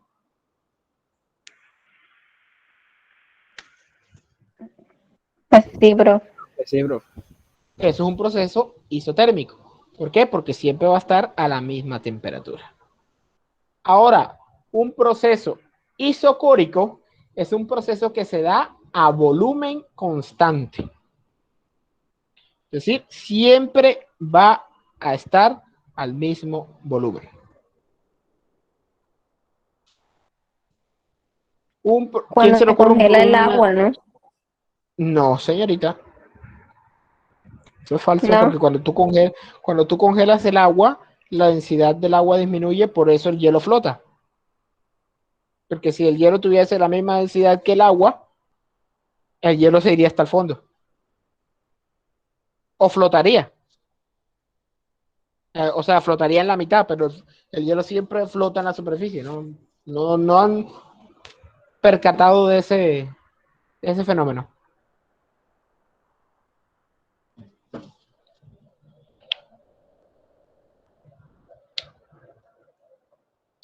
¿A alguien se le ocurre un proceso a volumen constante?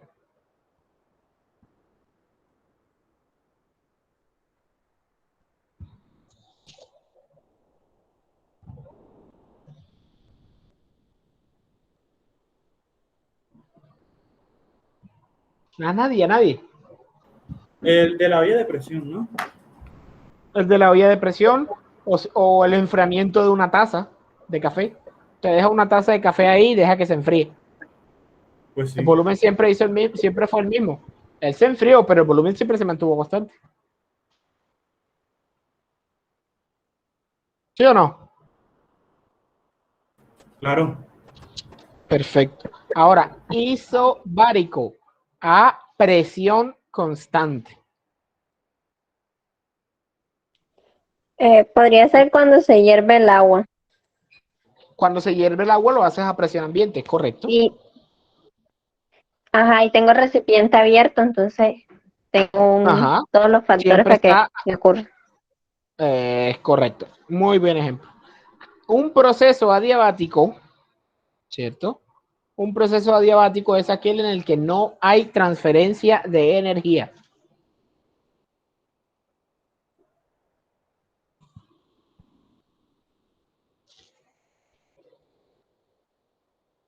Un proceso cíclico, ¿cierto? Es un proceso en el cual un sistema ha experimentado un ciclo. ¿Y cuándo se experimenta un ciclo? Si el estado inicial es el mismo estado final. ¿Ya? ¿Cómo es un ejemplo de un ciclo? Usted calienta una taza de café y la deja enfriando. Partió ambiente, se calentó y del caliente otra vez ambiente. Eso fue un ciclo. El final es el mismo inicio. Un proceso reversible es un proceso en el cual se puede volver a la situación inicial. Y un proceso irreversible es un proceso en el cual no se puede volver a la situación inicial. Básicamente, en el universo no existen procesos reversibles. Básicamente todos los procesos son procesos irreversibles. El mayor ejemplo de un proceso irreversible es cuando usted quema una hoja. Cuando usted quema una hoja, usted no puede volver o no puede devolver esa hoja a su estado inicial. ¿Correcto?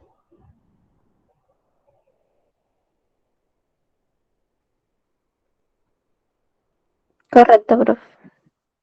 Perfecto. Entonces, hablemos un poco de lo que es la ley cero de la termodinámica. Y esto es un concepto que es un concepto mental, es un concepto de deducción, porque no hay matemáticamente una forma de demostrar esto. Esto es una ley que se define a partir de las experiencias de las personas. Profe, el ciclo del agua sería uno reversible. El ciclo del agua sería reversible. Profe, hice una pregunta. Sí. El ciclo del agua sería un proceso reversible. El ciclo del agua sería un proceso reversible. Aparentemente, sería un proceso completamente reversible, pero en realidad no es un proceso reversible porque hubo energía que se consumió para poder realizar ese proceso. ¿Por qué? Porque el sol aportó energía para que el agua se evapore y vuelva a las nubes. Y esa energía no va a devolverse si yo vuelvo a tirar esa agua al suelo, esa energía no se va a devolver al sol. Por eso no es reversible. ¿Ya? Es un proceso cíclico, sí, pero no es reversible.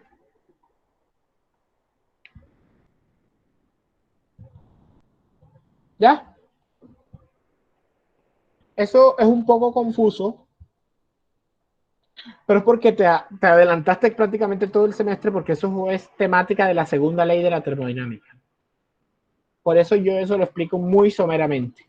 Más adelante, con tranquilidad lo veremos. ¿Correcto?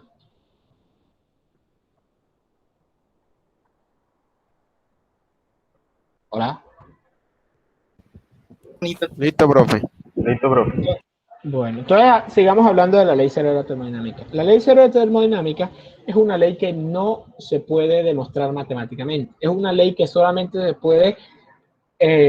puede deducir a partir de vivencias. A partir de lo que la gente vive cuando hace el experimento. Si dos cuerpos están en equilibrio térmico con un tercero, entonces los tres cuerpos están en equilibrio térmico entre sí. Es decir, si la temperatura de A es igual a la temperatura de C y la temperatura de C es igual a la temperatura de B, obviamente la temperatura de A siempre va a ser igual a la temperatura de B. ¿Sí o no?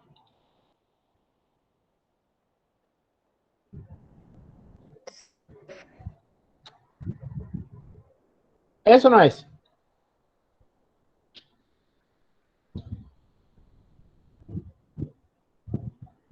Hola.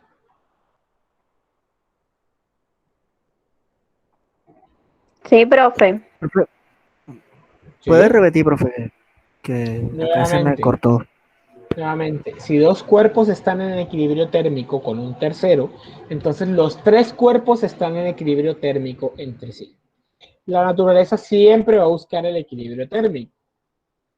¿Qué es el equilibrio térmico? Ya lo definimos previamente, es cuando dos cuerpos alcanzan la misma temperatura o se alcanza la misma temperatura. Ahora, Si un cuerpo A tiene una temperatura A, si la temperatura de A es igual a la temperatura de C y la temperatura de C es igual a la temperatura de B, conclusión, la temperatura de A va a ser igual a la temperatura de B. Pura deducción a partir de la ley cero de la termodinámica, a partir de las temperaturas de equilibrio. No hay otra forma de expresar esta deducción. Es muy tonto, sí, pero es una ley de la naturaleza que se va a necesitar muchas veces, porque dos cuerpos siempre, al final de un proceso, van a tender, que se encuentren en contacto, van a tender a tener la misma temperatura. O un cuerpo va a tender a tener la misma temperatura que el ambiente que lo rodea. ¿Correcto? Sí, profesor. Perfecto. Muy bien. Y con esto ya quedan estas dos y con esto terminamos lo del día de hoy.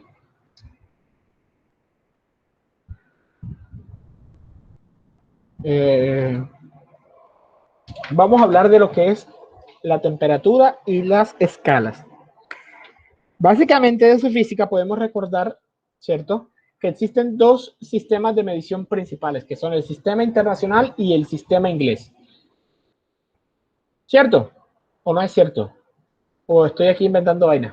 Sí, uno usa más que No todo es el cierto. internacional. Correctísimo. Entonces, el sistema internacional es el sistema genérico que se utiliza en gran parte del mundo. Sin embargo, los ingleses y los estadounidenses siguen utilizando la basofia del sistema inglés, cosa que es terrible. Por esa razón, muchas veces, o muchos elementos, o muchas formas de estudio, los vamos a encontrar en escalas Fahrenheit y no en escalas de Celsius. Por esa misma razón, tenemos que hacer la comparación y tenemos que ver cómo se comparan estas dos escalas entre sí. Entonces tenemos la primera escala, la escala Celsius, que pertenece al sistema internacional, cuyos puntos de referencia son el punto de congelación del hielo y el punto de evaporación del agua, los cuales son a 0 grados centígrados y 100 grados centígrados. En esta misma situación, esos puntos de referencia se transfieren al sistema inglés, ¿cierto? El punto de congelación a 32 grados Fahrenheit y el punto de evaporación o de ebullición a 212 Fahrenheit, ¿cierto? Entonces, si nosotros queremos hacer una equivalencia entre estas dos escalas, es donde viene el tablero, ¿cierto? Venimos aquí y hacemos una representación gráfica de este fenómeno que estamos observando. Entonces, vamos aquí, un momento, cuadrícula. Perfecto. Entonces, vamos aquí con mi pulso de maraquero.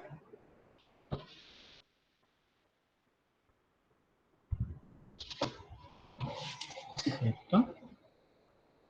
¿Sí están viendo el dibujo que estoy haciendo? Sí, profe. Sí se ve. Perfecto. Entonces vamos a graficar los grados Fahrenheit en función de los grados Celsius. Fahrenheit. Entonces aquí, pam, pam, pam. Entonces, en la escala de Celsius, ¿cierto? Si aquí establecemos, vamos a establecer los puntos. Aquí establecemos el 0, aquí establecemos el 100, aquí y aquí, ¿cierto? Si aquí es el 0, vamos a poner aquí que por aquí sea el 32. Y el otro dato que nos interesa es el 212, ¿cierto? Ahora, vamos a cambiar el color por un rojo. A 0 grados Fahrenheit, a 0 grados Celsius, ¿cuántos Fahrenheit tenemos? 32 grados. 32. Y a 100 grados Celsius, ¿cuántos grados Fahrenheit tenemos? 212 Fahrenheit. 212. 212. Es cantar. Es decir, que podemos trazar una línea recta, ¿cierto?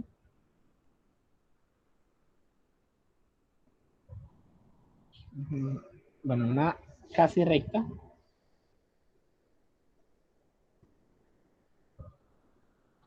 Una línea recta entre estos dos puntos, ¿cierto? Que va a seguir la trayectoria de los Fahrenheit en función de los grados centígrados. Ahora, si nosotros queremos sacar una ecuación a partir de esta línea recta, ¿qué hacemos?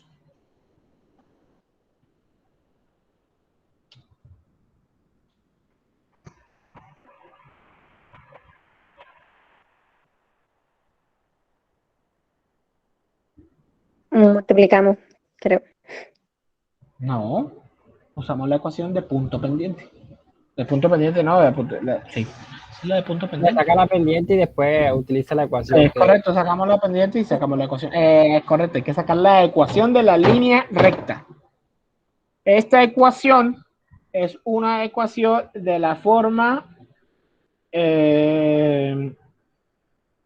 era y igual a m por x más b, donde m es la pendiente, y son los grados Fahrenheit, x son los grados Celsius y b, ¿qué es b?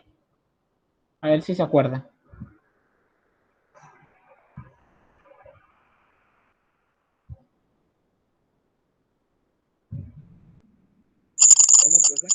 Uy. Alguien hizo algo con el micrófono y casi me estalló un oído.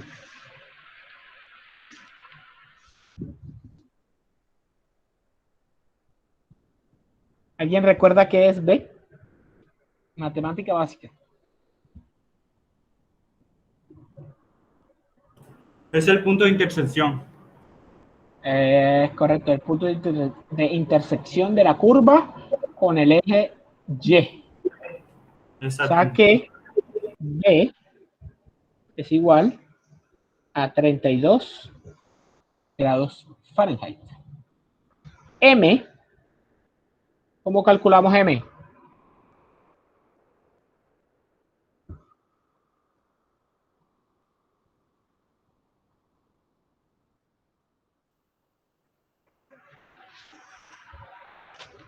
¿Cómo calculamos la pendiente de una recta? Sacando la diferencia entre los puntos de las coordenadas. Correcto. ¿Y qué va arriba y qué va abajo? Arriba va Fahrenheit y abajo Arriba va Y. Arriba va los Fahrenheit y abajo los Celsius. Correcto. 212.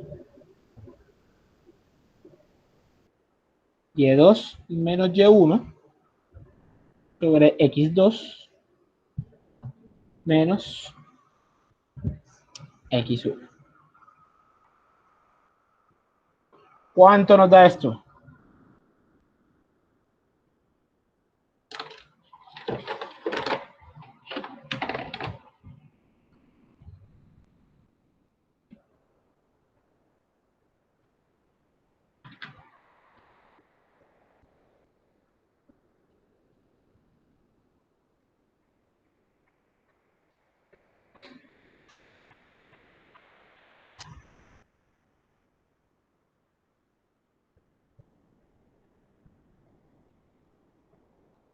¿Cuánto nos da? 1.8. ¿Cuánto? El que acabó de hablar. 1.8. La chica que acabó de hablar. El que está hablando ahorita tiene algo con el micrófono que cada vez que habla se escucha un chillido terrible. ¿Cuánto fue? Da 1.8. 1.8 1.8. o 9/5. ¿Sí o no? 9/5 es 1.8.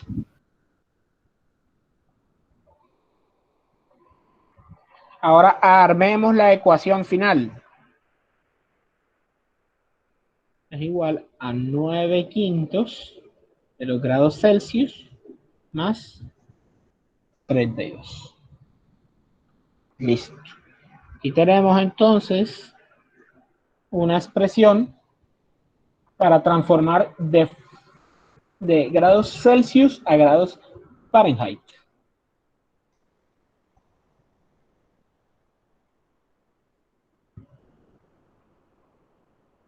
Primera tarea. Hallar la relación inversa, es decir, de Fahrenheit a Celsius. Solo tendremos que despejar el Celsius. Correcto. Por eso es la primera tarea y la más fácil. ¿Por qué? Porque tengo flojera de hacer ese despeje ahora. Segunda tarea, y es a lo que procedemos ahora. Una vez establecido esta relación y establecida la escala relativa, ¿por qué se llama escala relativa? Porque todo se mide a partir de las referencias del agua, de dónde se congela el agua y dónde se evapora el agua. Por eso se llama relativa. Existe otra escala de temperatura que se llama la escala absoluta.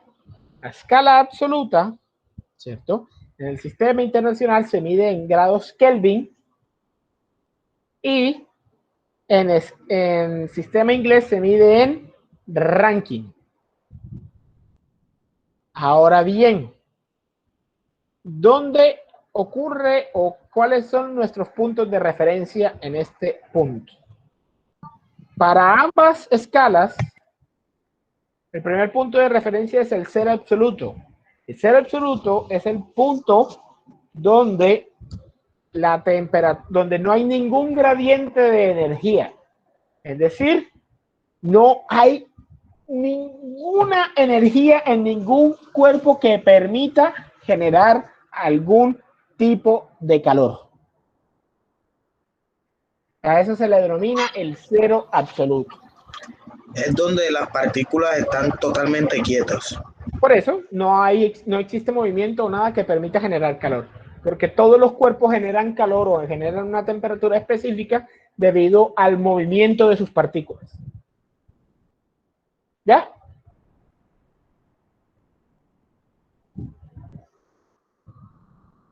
¿Correcto? Todo claro. Y el segundo punto de referencia es el punto de congelación del agua. Para la escala Kelvin, el congelamiento del agua se da a 273.15. Y en la escala Rankine, el congelamiento del agua se da a 491.67 Rankine.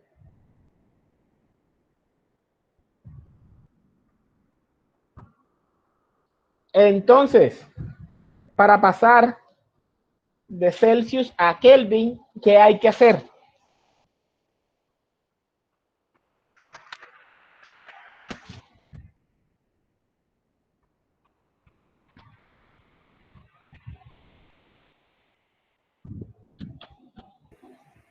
Sumar, ¿no?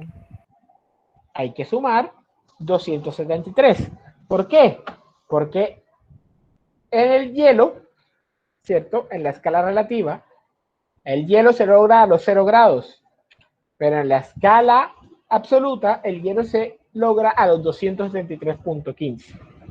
Es decir, que para pasar de Celsius a Kelvin hay que sumar 273.15 Kelvin.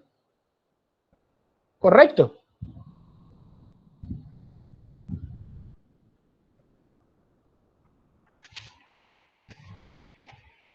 ¿Vamos bien? Sí, profe. Ahora, para pasar de Fahrenheit a Ranking, ¿cuánto hay o qué hay que hacer?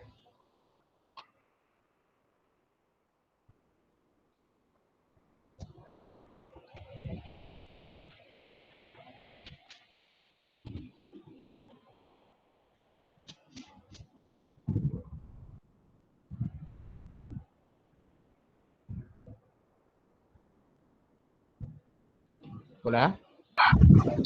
Sumar, también, ¿no? sumar ¿Pero sumar qué? 459.67. ¿400 qué? 491. 91.67. Me han dicho como 3 valores diferentes. ¿Sumar qué? 32 Fahrenheit más 459.67. Hay que sumar 459.67, no 491.67, porque recuerden que el hielo se alcanza a 32 Fahrenheit. Y aquí está 491.67. O sea que para saber lo que hay que sumar, a este hay que restarle 32. Y eso te da 459.67 ranking. Para casos prácticos, normalmente en la escala internacional se suma solamente 273 y en la escala ranking solamente se suma 460. Para casos prácticos. ¿Ya? Ahora viene la tarea final. Hallar la relación que hay para pasar de ranking a Kelvin o de Kelvin a ranking. Es decir, lo mismo que hicimos con la escala anterior.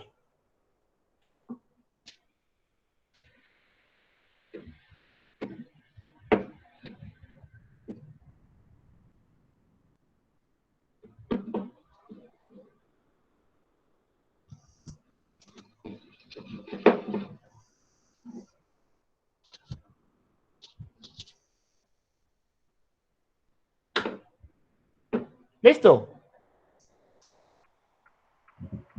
Listo, profesor.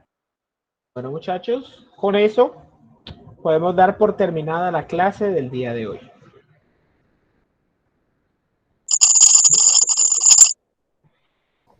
Alguien tiene que hacer algo con ese micrófono porque está terrible y me va a reventar el tímpano. Listo, profe, gracias. Horrible. Bueno, qué bueno, profesor. Bueno, Profe, muchachos. esas diapositivas no las va a mandar. Nope. Profe, y la grabación. Yo la subo al Fin final de semana. Pero que sea el sábado, por favor. Verdad. Fin de semana. No, sí, así, Fin de semana todavía es. Fin de semana todavía es domingo a las 11:59. No, ya va, ¿qué? No, profe. Para eso mejor.